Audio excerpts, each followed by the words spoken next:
बाग बैतूल के जोआए के इलाके में पुल के नीचे महिला की सिर कटी लाश मिली। 3 महीने तक पुलिस खाली हाथ रही। लाश किस महिला की थी, कोई सुराग नहीं। 3 महीने के बाद थाने में एक भाई अपनी बहन की गुमशुदगी की रिपोर्ट दर्ज कराता है और फिर खुलता है सिर कटी लाश का राज। आप देखिए, कार में बीवी की लाश का सिर, 50 किलोमीटर तक लाश का यह सफरनामा।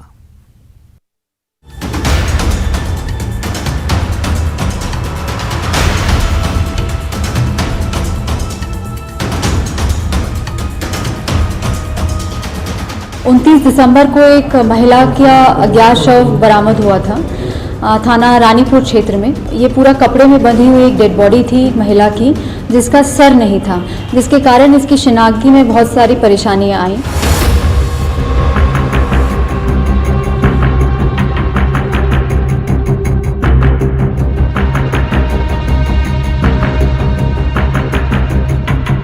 तारीख 29 दिसंबर 2022, सिर कटी लाश की मिस्ट्री।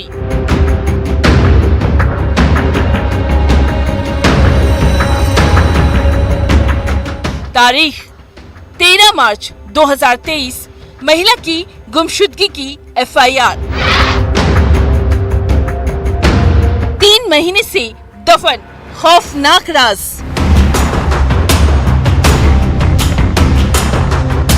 फावड़े से वार, पत्नी का मर्डर। घर में कत्ल, फिर काटा सिर।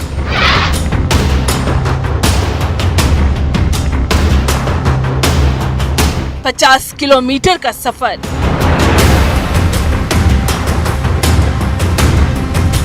मां के कत्ल का राजदार बना बेटा।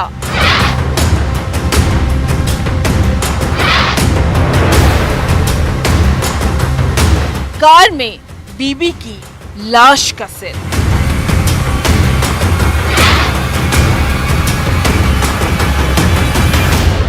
एमपी की दिल दहलाने वाली मर्डर मिस्ट्री। इस पुल पर महिला की सिरकटी लाश मिलती है। लाश को शॉल से लपेटा गया था, तार से बांधा गया था। महिला की लाश से सिर गायब था। जाहिर सी बात थी, हत्यारा मृतिका की पहचान छुपाना चाहता था। बैतूल के रानीपुर में पुल के नीचे सिरकटी लाश 29 दिसंबर 2022 को मिली थी। इस सनसनीखेज वारदात में लाश की फोटो, शॉल की तस्वीर को सब जगह पुलिस ने सर्कुलेट किया। महाराष्ट्र के कई जिलों में इस अनसुलझी गुत्थी को सुलझाने के लिए लाश की तस्वीर भेजी गई, लेकिन करीब 3 महीने तक ये राज ही रहा। लगातार पुलिस ने आसपास के जितने भी गुम इंसान थे, आसपास के जिले और सीमावर्ती जो जिले हैं महाराष्ट्र के, अमरावती, नागपुर और भी मतलब औरंगाबाद तक, हम लोगों ने सारी गुम इंसान जो है इस ड्यूरेशन के पूरे चेक किए। पुलिस के हाथ खाली के खाली ही थे। मृतिका की पहचान करना पुलिस के लिए चुनौती बन गया था। इसी बीच 13 मार्च 2023 को बैतूल के गंज थाना इलाके में गुमशुदगी की एफआईआर दर्ज हुई। बस यही वो सबसे अहम क्लू था जिससे पुलिस को शक हुआ, कहीं इस सिरकटी लाश का कनेक्शन इस गुमशुदगी की रिपोर्ट से तो नहीं। और पुलिस का शक सही निकला। ये रिपोर्ट मृतिका के भाई दिलीप डांगी ने दर्ज कराई थी, जो पिछले 3 महीने से अपनी बहन राधा राजपूत के ससुराल फोन करता, लेकिन जीजा शैलेंद्र उसे गुमराह करता रहा। 13 तारीख को इन्होंने अपनी बहन की गुमशुदगी दर्ज कराई थानागंज में, और उनके कथनों के आधार पे जो है फिर हमने इनको जो रानीपुर में डेड बॉडी मिली थी उसके फोटोग्राफ्स वगैरह दिखाए, और उसके आधार पे एक शंका जाहिर इस प्रकार से हुई कि हो सकता है ये जो मिसिंग महिला है, जिसका नाम राधा राजपूत बताया जा रहा है, ये वो उस महिला का शव हो सकता है। आखिर राधा राजपूत कैसे लापता हुई, किसने उसकी हत्या की और लाश का सिर कहाँ है? हत्यारा राधा का पति शैलेंद्र ही निकला। एमपी की दिल दहलाने वाली मिस्ट्री की इनसाइड स्टोरी आपको बताते हैं। हत्यारे पति शैलेंद्र ने पत्नी राधा का घर में कत्ल किया था। उस वक्त राधा के बच्चे स्कूल गए हुए थे। कत्ल के बाद लाश को कार में रखा, करीब 20 किलोमीटर का सफर तय किया और रानीपुर के पुल के नीचे पत्नी की लाश का सिर काटा। मृतिका राधा का नाबालिग बेटा भी पिता के गुनाह का राज जानता था। ये पता लगा कि ये बॉडी राधा राजपूत की है और इसके पति ने ही इसकी हत्या की है और अपने एक 14 वर्षीय बालक के साथ इसका सर काटा और इसको जो है रानीपुर ले जाकर वहाँ पर रखा। सर जो है शाहपुर रोड पे निशाना गांव में एक गड्ढा देखकर और पेट्रोल डालकर जलाया। उसके बाद मायके वालों को कहा पत्नी आस पड़ोस में है, गुमराह करता रहा और आसपास की लोगों को कहा बीबी मायके गई है। लेकिन राधा के भाई दिलीप को जीजा शैलेंद्र पर शक हुआ और ये राज फाश हुआ। बेटा कुछ ऐसा स्पष्ट नहीं बता पा रहा है, लेकिन पिता के कहे अनुसार जब ये घटना घटित हुई तब दोनों बच्चे स्कूल गए हुए थे। जैसे ही स्कूल से वापस लौटे हैं तो पिता ने बताया कि ऐसी ऐसी घटना हुई है। तो जो 14 वर्षीय बालक था उसके सहयोग से ही इन्होंने पूरा डेड बॉडी को चादर में बांधा, तार से लपेटा और फिर ले जाके रानीपुर में पुल के नीचे इन्होंने फेंका। दरअसल राधा शैलेंद्र की दूसरी पत्नी थी। पहली पत्नी की संदिग्ध परिस्थितियों में मौत हुई थी, जिस केस में शैलेंद्र आरोपी है। ये जो आरोपी है। चलिए बढ़ते आगे। एक सनकी कातिल जो 5 किलोमीटर पैदल चलकर थाने पहुंचता है और बताता है कि उसने किसी को चाकू मार दिया।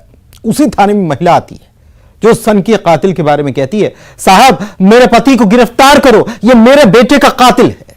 आखिर क्यों एक बुजुर्ग पिता ने किया नौजवान बेटे का कत्ल? देखिए इस रिपोर्ट को। मां के सामने बेटे का कत्ल। अस्पताल में मर्डर का खुला राज। एफआईआर में कैद रिश्तों के कत्ल की कहानी।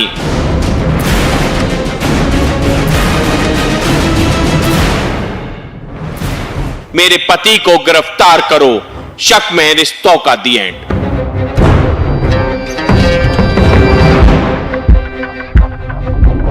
इस थाने में एक महिला आकर जो कहती है उसे सुन पुलिस वाले भी दंग रह जाते हैं। जो कहती है, साहब मेरे पति को गिरफ्तार करो। जिसे गिरफ्तार करने के लिए कहा गया था वो आरोपी खुद थाने आया था, जो खुद भी जख्मी था।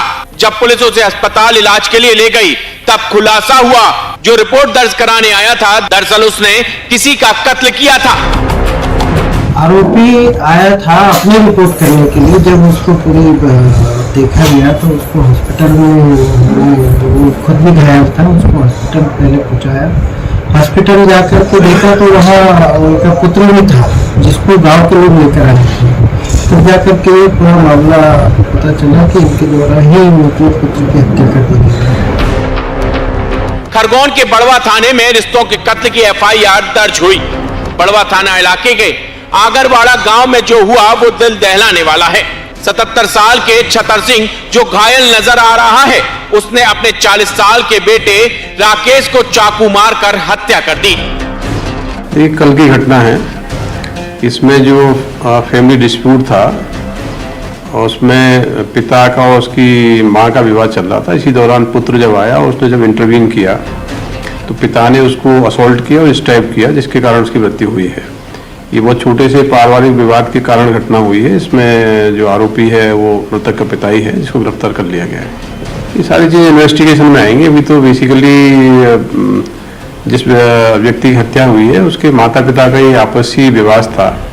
तो विवाद में पुत्र ने जब पिता को समझाने की कोशिश की तो उसके कारण उस पर हमला किया और हमले में उसकी मृत्यु हुई है।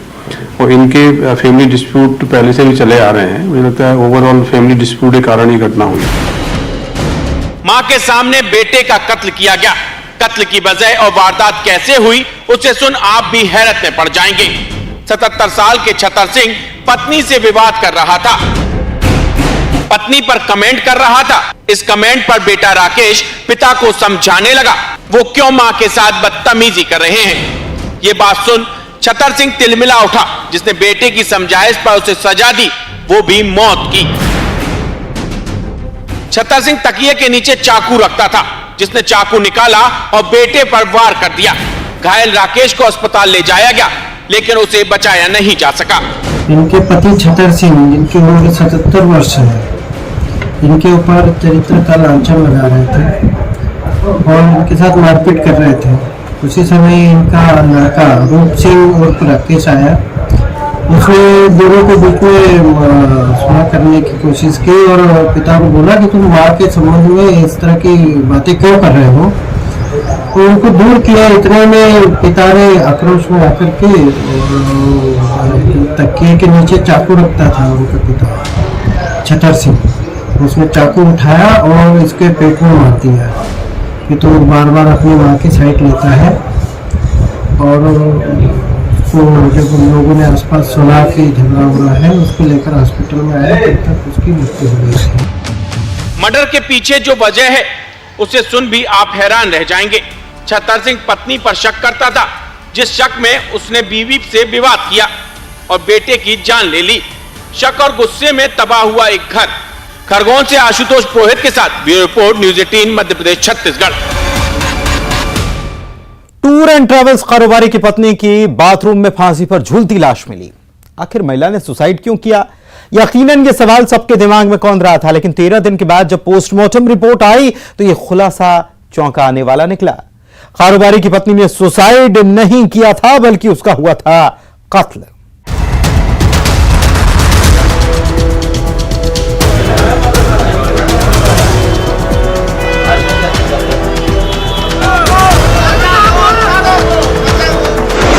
बाथरूम में लाश की मिस्ट्री।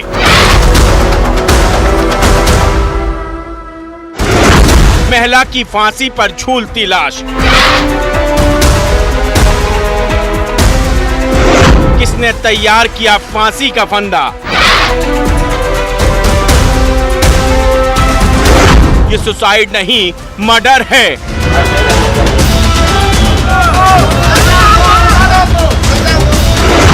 परिवार मांगे इंसाफ, हत्यारे को फांसी दो। 30 साल की रिद्धि सोनी की मौत की वो गुत्थी जो 15 दिन बाद भी उलझ गई है। आखिर रिद्धि सोनी की मौत की ये पहेली क्या है? अब इस मौत की मिस्ट्री की तहकीकात से पहले ये तस्वीर देखिए। हाथ जोड़कर पुलिस वालों से इंसाफ की गुहार लगाई जा रही है। रायपुर के गोला बाजार थाना इलाके में व्यापारियों ने हंगामा किया।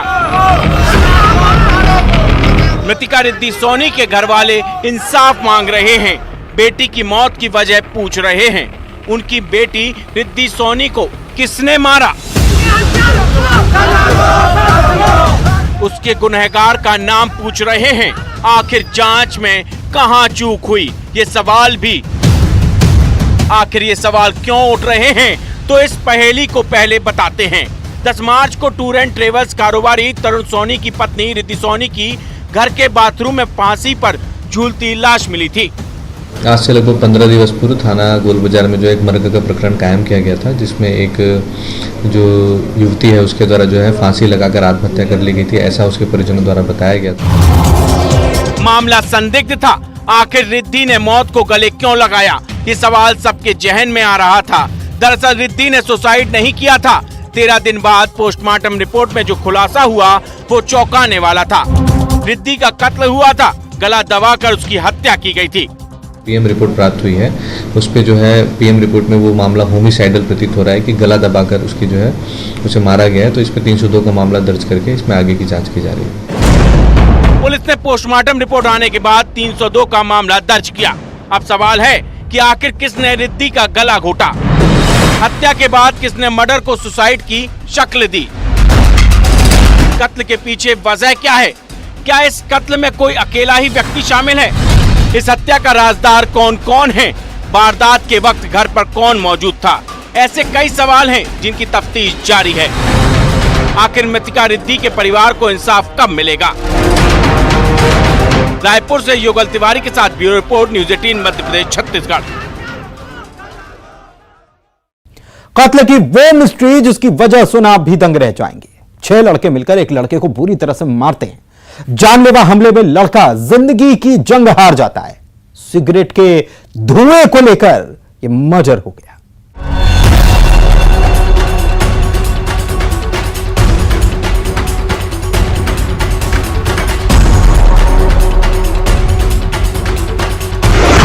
मेले में महाभारत,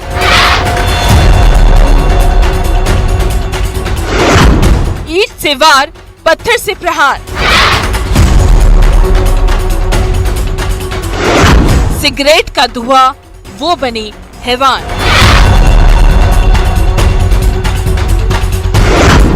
डेढ़ महीने बाद वो हारा जिंदगी की जंग।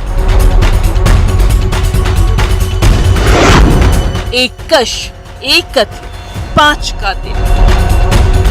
सोचिए जरा, 6 लड़के मिलकर एक लड़के की बेदम पिटाई करते हैं, उस पर ईंट से हमला करते हैं, पत्थर से भी वार करते हैं, जिसे बचाने आए शख्स के साथ भी मारपीट की जाती है। घायल लड़के को अस्पताल ले जाया गया। पिछले 1.5 महीने से वो लड़का जिंदगी की जंग लड़ रहा था, लेकिन उसकी मौत हो गई। बिलासपुर के बिल्हा थाना इलाके का ये मामला है। इस वारदात को सुन कोई भी सोचेगा, आखिर कत्ल की वजह क्या हो सकती है? क्या लड़कों के बीच कोई पुरानी रंजिश थी? जब 6 लड़कों का ग्रुप राकेश नाम के लड़के की जान के दुश्मन बन गए, लेकिन ऐसा कुछ नहीं था। वजह हैरान करने वाली है। 27/1/23 को मेला देखने के लिए करही थाना के रामपुर चौकी गया था, माघी पुण्य मेला देखने। वहाँ पे उसका कुछ लोगों से विवाद हो गया मेले के दौरान ही। तो फिर ये जब अपने घर आ रहा था तो इसको ये लोग ईंट पत्थर से उसके सर पे चोट किए थे। इसमें तत्कालीन समय में FIR कर ली गई थी बिल्हा थाने में। उसके बाद जो है घायल का इलाज DKS हॉस्पिटल रायपुर चल रहा था। दरअसल बिल्हा के अमलडी में रहने वाला राकेश ध्रुव 6 जनवरी को अपने दोस्तों के साथ माघ पुत्री का मेला देखने रामपुर थाना बलौदा बाजार गया था। वहां उसका आरोपियों के साथ विवाद हुआ। विवाद की वजह थी सिगरेट का धुआं उड़ाना। इसमें प्रकरण में धारा 302 जोड़ी गई IPC के तहत, और इसमें फिर कुल 6 आरोपियों को गिरफ्तार किया गया है, जिसमें एक विधि विरुद्ध बालक है। 21 से 24 साल की उम्र के आरोपी जो मामूली सी बात के विवाद में राकेश पर टूट पड़े, उस पर जानलेवा हमला किया। राकेश का पिछले 1.5 महीने से इलाज चल रहा था, लेकिन वो जिंदगी की जंग हार गया। आरोपी का नाम है मंगेश छत्री, मनहर यादव, रोशन कुमार, राहुल निषाद, प्रमोद कुमार।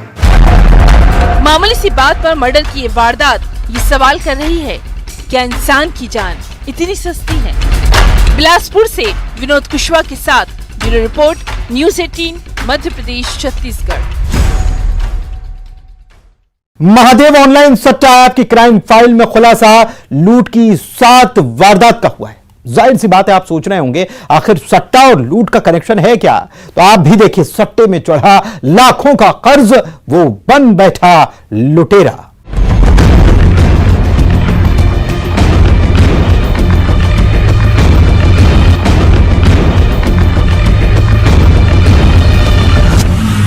महादेव ऐप का मायाजाल। जब लालच की इस बिसात में लोग दांव पर दांव लगाते हैं, और इसी सट्टे में एक शख्स पर 4.5 लाख का कर्जा चढ़ गया, और इस कर्जे को उतारने के लिए वो बन बैठा लुटेरा। महादेव ऑनलाइन सट्टा ऐप की इस क्राइम फाइल में ये खुलासा हैरान करने वाला है। एक साथ 7 चेन स्नैचिंग की वारदात का खुलासा तो हुआ, लेकिन इसके पीछे की कहानी कर्जा उतारने वाली थी। तो कोई आरोपी ऐश के लिए इस शॉर्टकट को अपना रहा था। सुनिए जरा। शराब तस्करी में भी 2 बार राजनांदगांव में जेल जा चुका है, जो कि महादेव पैनल भी चलाता था। 4.5 लाख रुपए वहाँ पे कर्ज की बात कह के उसने ये चोरी शुरू की।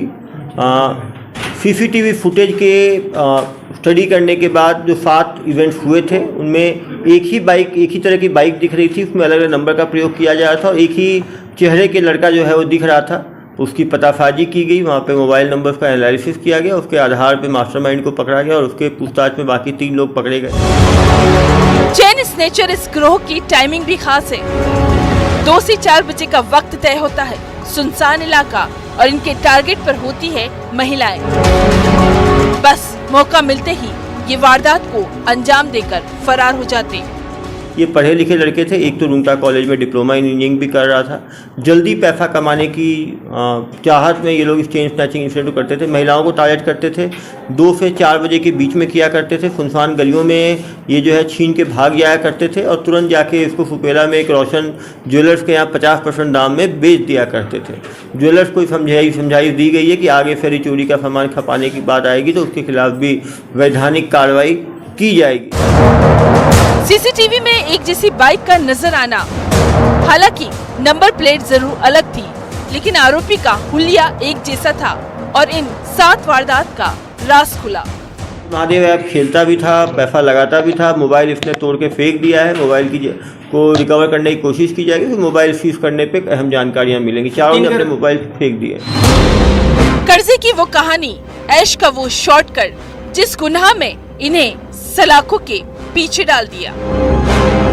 दुर्ग से मिथिलेश ठाकुर के साथ bureau report, news 18 Madhya Pradesh Chhattisgarh.